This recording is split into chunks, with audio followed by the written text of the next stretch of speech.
Hello students, आज हम करेंगे असेसमेंट ऑफ एग्रीकल्चर इनकम। इस चैप्टर में हम सीखेंगे कि एग्रीकल्चर इनकम पे टैक्स रेट किस तरह से लगाते हैं। अब आप बोलोगे पिछले लास्ट टू लास्ट लेक्चर में हमने पढ़ा था कि एग्रीकल्चर पे एग्जम्प्टेड होता है। साथ ही में मैंने आपको ये भी चीज़ भी बताई थी कि कुछ एग्रीकल्चर इनकम ऐसी होती है उसका कुछ पोर्शन जो रहता है वो एग्रीकल्चर में आता है, कुछ पोर्शन जो होता है नॉन एग्रीकल्चर में आता है। वो सारी की सारी चीज़ें यहाँ पे सीखोगे आप किस तरह से क्या होता है। अब इंट्रोडक्शन की बात करते हैं।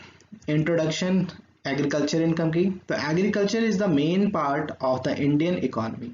70% of Indian population is based upon agriculture and derived its income from agriculture operations. But under Section 10, subsection 1 of the Act, agricultural income is fully exempted from tax. As a result, agriculture income does not form part of total income. The agriculture income is exempted from tax as under, किस तरह से ये रहती है, exempted रहती है हमारे पास article 270 of Indian constitution. Article 270 of Indian constitution के अकॉर्डिंग ये चीज हमारे पास एग्जम्प्टेड रहती है इनकम। डेफिनेशन करते हैं एग्रीकल्चर इनकम की। The income tax act 1961 does not define what agriculture income is. It's definition is wide and inclusive. It tells us which incomes are agricultural income. It covers the income of cultivators and landowner both. Under section 2 subsection 1a of Income Tax Act 1961, agriculture income means any rent or revenue derived from land which is suited in India and is used for agriculture purpose. Second, any income derived from such land. And third, any income derived from any building owned and occupied by the receiver of the rent or revenue of any such land. ये सारी की सारी agriculture के under ही आता है। अब test to determine agriculture income, किस तरह से इनकम एग्रीकल्चर इनकम कैलकुलेट करते हैं। हमारे पास कुछ टेस्ट दे रखे हैं। Test A, income derive from land. B, land is used for agriculture purpose. C, land is situated in India. India में होनी चाहिए लैंड, क्योंकि हम इंडियन टैक्सेशन को फॉलो करते हैं तो इंडिया में ही वो लैंड होनी चाहिए। अब एग्रीकल्चर इनकम और उसके टाइप्स क्या होते हैं, तो any income received as rent और revenue from agriculture land. Second, income derived from agriculture. Third one, any income occurring to the person by the performance of any process to render the produce marketable. Fourth, any income received by the person by the sale of produce raised or received as rent in kind. Fifth, income from buildings used for agriculture. ये सारा का सारा इसके types में आता है। उसके बाद partly agriculture and partly non agriculture income, इसकी बात कर रहा था मैं यहाँ पे कि कुछ इनकम्स ऐसी होती हैं उसका कुछ पोर्शन जो होता है वो एग्रीकल्चर इनकम में आता है और कुछ पोर्शन जो रहता है नॉन एग्रीकल्चर इनकम में आता है। अगर ये चीजें मेंशन नहीं होगी, रूल 7 वगैरह मेंशन नहीं होगा, तो आपने सिंपली टैक्स कैलकुलेट कर लेना। अदरवाइज ये होता है तो हमें इंटीग्रेट करके कैलकुलेट करना पड़ेगा। वो सारी चीजें यहाँ पे सिखाऊंगा। अब टोटल इनकम कैसे आती है। Total income equals to sale proceeds of sugar minus cost of cultivation minus industrial expenses. ये जनरली इनकम का कैलकुलेशन है। कोई इलस्ट्रेशंस दे रखी होती है हमारे पास, उसको इस तरह से नॉर्मल कैलकुलेट कर लेते हैं हम टोटल इनकम की, जो उसकी सेल होती है किसी भी प्रोडक्ट की। जो शुगर है, जरूरी नहीं है शुगर होगा हमारे पास, कुछ और भी क्रॉप हो सकता है हमारे पास यहाँ पे। उसकी कॉस्ट कल्टीवेशन की और इंडस्ट्रियल एक्सपेंसेस अगर लेस कर देते हैं उसके सारा का सारा, तो टोटल इनकम आएगी। यहाँ पे मैंने शुगर का एग्जांपल ले रखा है कि अगर शुगर से रिलेटेड इनकम कैलकुलेट करनी है तो किस तरह से करेंगे। सिंपल फॉर्मूला लगा के sale proceeds of sugar, sugar के सेल करने से कितना आया, उसको कन्वर्ट करने के लिए कॉस्ट ऑफ कल्टीवेशन यानी उसको कन्वर्ट करने के लिए क्रॉपिंग में कितना खर्चा आया और माइनस इंडस्ट्रियल एक्सपेंसेस। अब मैं पार्टली एग्रीकल्चर और पार्टली बिजनेस इनकम की बात करता हूं। इसको रूल 7 to 8 के बीच में ले रखा है। इस तरह से क्रॉप, इसको 4 कॉलम में डिवाइड करा है। फर्स्ट कॉलम क्रॉप का, सेकंड कॉलम रूल, कौन से रूल के अंडर आता है, थर्ड एग्रीकल्चर इनकम और फोर्थ बिजनेस इनकम। अब growing and manufacturing of T, इसको रूल 8 के अंडर लेते हैं। टी की जो क्रॉपिंग होती है उसके एग्रीकल्चर में काउंट होता है 60% और बाकी की जो इनकम रहती है वो 40% बिजनेस इनकम मानी जाती है। नेक्स्ट जो आती है हमारे पास वो होती है रबर। रबर मैन्युफैक्चरिंग बिजनेस वो आता है रूल 7A के अंडर। उसकी एग्रीकल्चर इनकम होती है 75% और बाकी जो इनकम रहती है वो 35% जो रहती है वो बिजनेस इनकम रहती है। Coffee brown and curd by seller, ये 7B और सब रूल 1 में आता है। इसमें एग्रीकल्चर इनकम 75% रहती है और बिजनेस इनकम जो रहती है वो 25% रहती है। और यही कॉफी ग्रोन कर्ड रोस्टेड और grounded by the seller in India with और विदाउट मिक्सिंग। अगर विदाउट मिक्सिंग ये चीज रहती है हमारे पास, जिसमें इंग्रेडिएंट मिक्स नहीं होता हमारे पास या फ्लेवर के लिए इंग्रेडिएंट यूज होता है हमारे पास, तो इसमें क्या होता है विद और विदाउट मिक्सिंग फ्लेवरिंग इंग्रेडिएंट, इसको हम रूल 7B सब रूल 1A में लेते हैं। और इसमें 60% जो होती है वो एग्रीकल्चर इनकम होती है और 40% जो रहती है वो बिजनेस इनकम रहती है। तो ये एक चार्ट सा बना रखा है, इसी में सारी की सारी चीजें क्लियर होगी। नेक्स्ट बात करते हैं न्यूमेरिकल किस तरह से कैलकुलेट होता है। जनरली ये थ्योरेटिकल क्वेश्चन पूछ लेते हैं, agriculture assessment of agriculture income integration scheme, इसी से आप सीख जाओगे कि न्यूमेरिकल भी किस तरह से करते हैं। तो इसमें हमने पहले ये चीज करना है कि इंटीग्रेशन स्कीम होती क्या है, किस तरह से होता है, कौन कौन सी इनकम इसमें काउंट लेते हैं, कौन सी नहीं लेते हैं, किस तरह से लेते हैं, सारी की सारी चीजें। और जो पार्ट न्यूमेरिकल के लिए इंपॉर्टेंट होगा वो मैं आपको वीडियो में साथ के साथ बताता रहूंगा। With effect from assessment year 1974 to 75, the agriculture income is integrated with non-agriculture income in certain cases of SSCs. The integration is done only in those cases where SSC has both agriculture and non-agriculture income. जब दोनों income होती है तभी उसको integrate करते हैं। Integrate मतलब group, उनको मिक्स करना, ऐड करना दोनों। तो इसमें हम सीखेंगे कि what to integrate, what when to integrate, when not to integrate and how to integrate, ये सारी की सारी चीजें यहाँ पे सीखेंगे।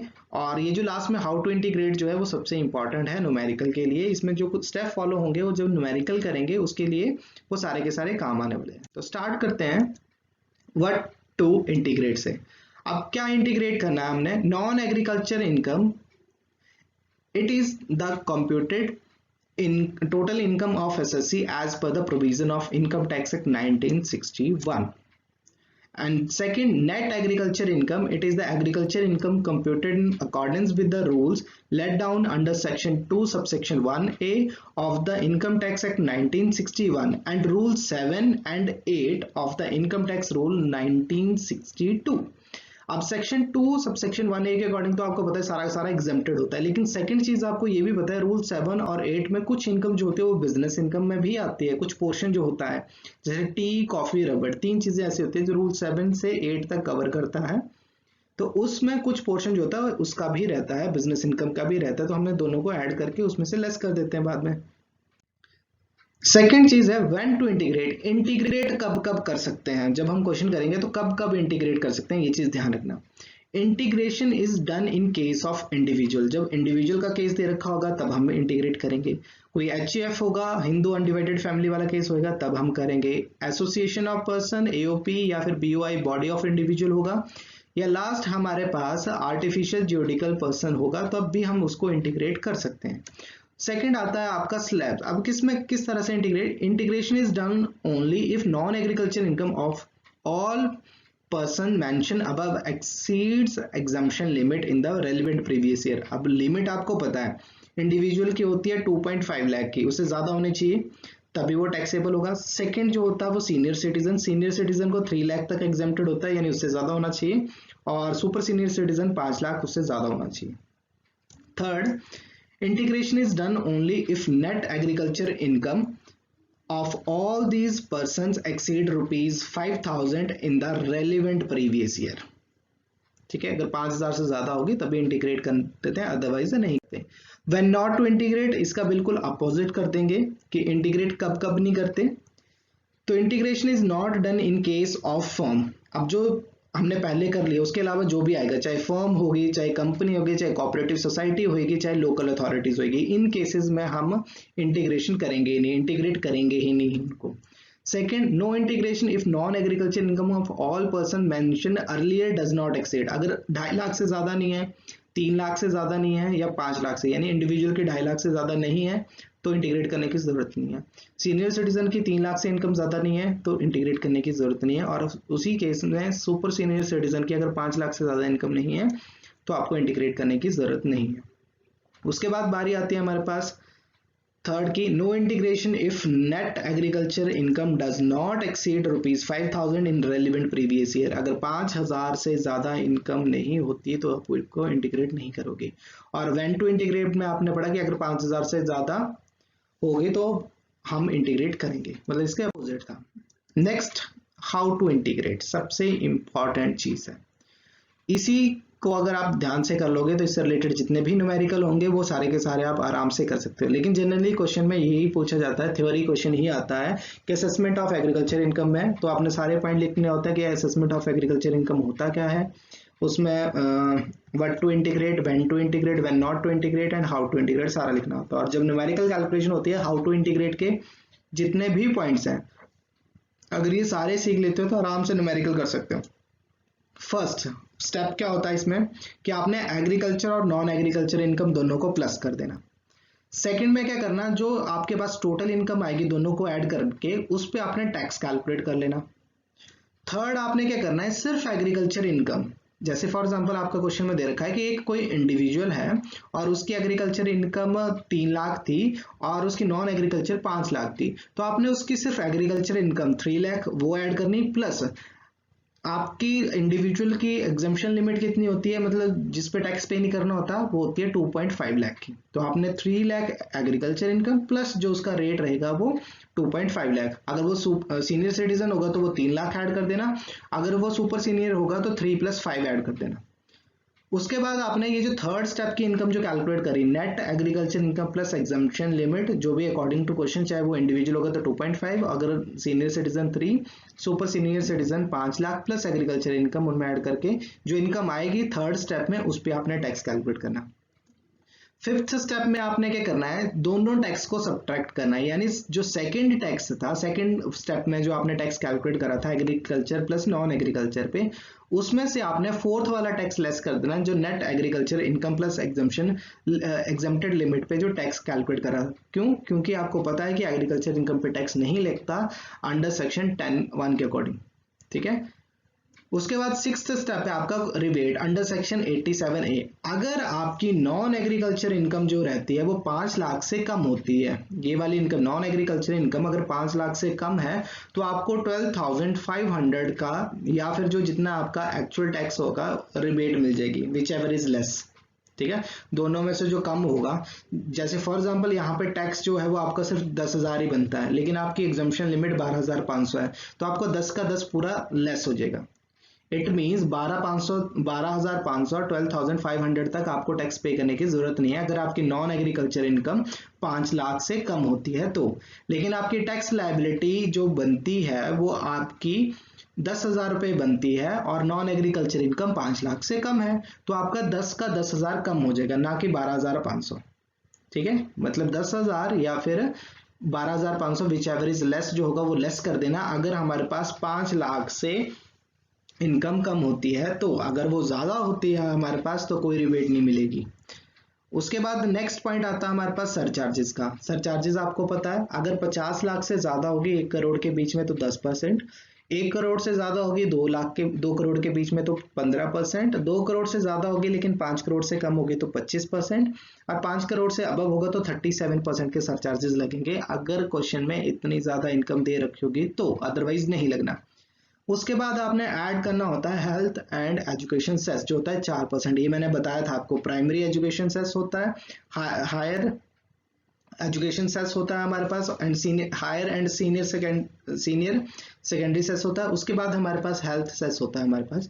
उसके बाद आपका सब कुछ ऐड करने के बाद जो टैक्स के अमाउंट थे, जैसे ये सेकंड स्टेप के लेस करने, सेकंड और फोर्थ स्टेप लेस करने के बाद जो अमाउंट आया था टैक्स लायबिलिटी जो थी, ये वाला जो टैक्स था हमारे पास प्लस जो ऊपर वाला टैक्स था वो सारे टैक्सेस हम ऐड कर देंगे, उसमें सरचार्जेस, हेल्थ, एजुकेशन सेस और रिबेट लेस कर देंगे अगर होती है तो, और टोटल टैक्स कैलकुलेट कर लेंगे हम। अब उस टैक्स को आपने क्या करना है, राउंड ऑफ करना है नियरेस्ट मल्टीपल ऑफ 10 में, ₹10 में, और वो आता है सेक्शन 288B के अंडर।